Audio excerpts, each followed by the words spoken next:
അധ്യാപക സംഘടനയായ KSTA 10 ലക്ഷം രൂപ ധനസഹായം ഉടൻ തന്നെ കൈമാറും.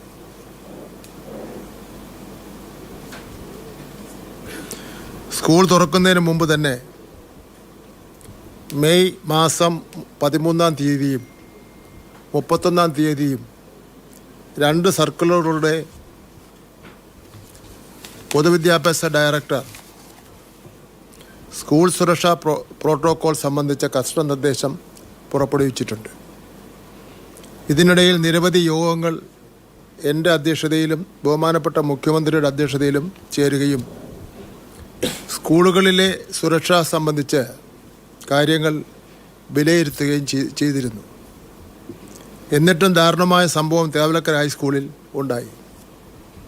ഈ അപകടത്തിൻ്റെ പശ്ചാത്തലത്തിൽ സ്കൂൾ സുരക്ഷ നിരീക്ഷിക്കുന്നതിനായി കൂടുതൽ നടപടിയിലേക്ക് പൊതുവിദ്യാഭ്യാസ വകുപ്പ് കടക്കുകയാണ്.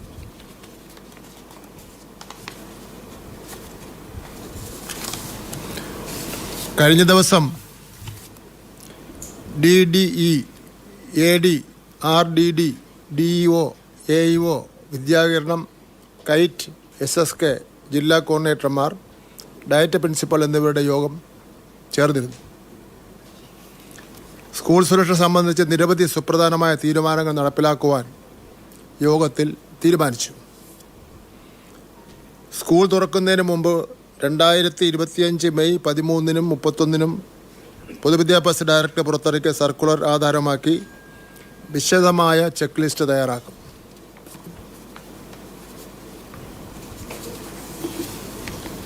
ജൂലൈ 29-ന് മുമ്പായി AEO, DEO, DD, RDD, AD, BRC വഴി സ്കൂളുകളിൽ സന്ദർശനം നടത്തി സേഫ്റ്റി ഗ്യാപ്പ് റിപ്പോർട്ട് തയ്യാറാക്കും. ജൂലൈ 31-ന് മുമ്പായി DDമാർ ജില്ലാതലത്തിൽ ചെയ്യേണ്ടവ മുൻനിർത്തി അതാത് ഉദ്യോഗസ്ഥന്മാർക്ക് കത്ത് നൽകും. ഇതിൻ്റെ മൊത്തം റിപ്പോർട്ട് ക്രോഡീകരിച്ച് ജില്ലാ കളക്ടർമാർ നൽകും. അതിൻ്റെ കോപ്പി പൊതുവിദ്യാഭ്യാസ ഡയറക്ടർക്ക് നൽകും. എല്ലാ DDമാരും സ്കൂൾ സുരക്ഷാ വിഷയം DDCയിലെ സ്ഥിരം അജണ്ട ആക്കാൻ ജില്ലാ കളക്ടർക്ക് കത്ത് നൽകും.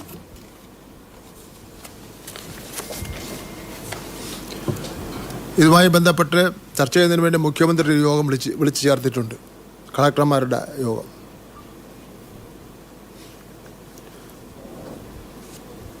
ഇതുകൂടാതെ ഇപ്പോൾ നിലവിലുള്ള പൊസിഷനെ സംബന്ധിച്ചിടത്തോളം ഓരോ ജില്ലകളിലും തിരിച്ച് ജില്ലാ കളക്ടർമാർക്ക് പൊതുവിദ്യാഭ്യാസ ഡയറക്ടർ കത്ത് നൽകും.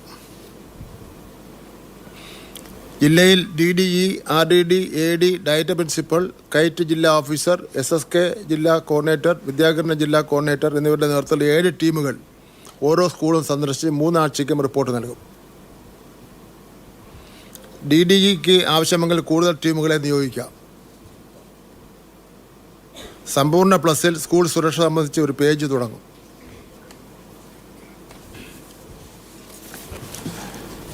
ചെക്ക് ലിസ്റ്റിൽ പറഞ്ഞിട്ടുള്ള കാര്യങ്ങൾ അതിലുണ്ടാവും. സേഫ്റ്റി ഓഡിറ്റിന് ശേഷം ഹെഡ് മാസ്റ്റർ അല്ലെങ്കിൽ പ്രിൻസിപ്പൽ ഇക്കാര്യത്തിൽ വിശദമായി രേഖപ്പെടുത്തണം. 3-4 ജില്ലകളുടെ ചുമതല QIP DDമാർക്ക് നൽകി. പൊതുവിദ്യാഭ്യാസ ഡയറക്ടർ തലത്തിൽ ഒരു സേഫ്റ്റി സെൽ രൂപീകരിച്ചു.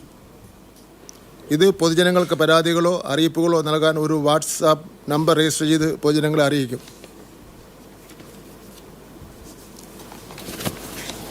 PTA, വിദ്യാർത്ഥികൾ, അധ്യാപകർ, പൊതുജനങ്ങൾ എന്നിവർക്ക് എന്തെങ്കിലും സുരക്ഷാ പ്രശ്നം ചൂണ്ടിക്കാണിക്കാനുണ്ടെങ്കിൽ ഈ നമ്പറിൽ അറിയിക്കാം. നിലവിലെ പ്രവർത്തനങ്ങൾ അവലോകനം ചെയ്യാൻ ജൂലൈ മാസം 31-ന് ഉന്നതതല യോഗം വീണ്ടും ചേരും. ആഗസ്റ്റ് 7-ന് പൊതുവിദ്യാഭ്യാസ സെക്രട്ടറി, കളക്ടർമാർ, ജില്ലാ പഞ്ചായത്ത് സെക്രട്ടറിമാർ എന്നിവരുടെ യോഗം ചേരും.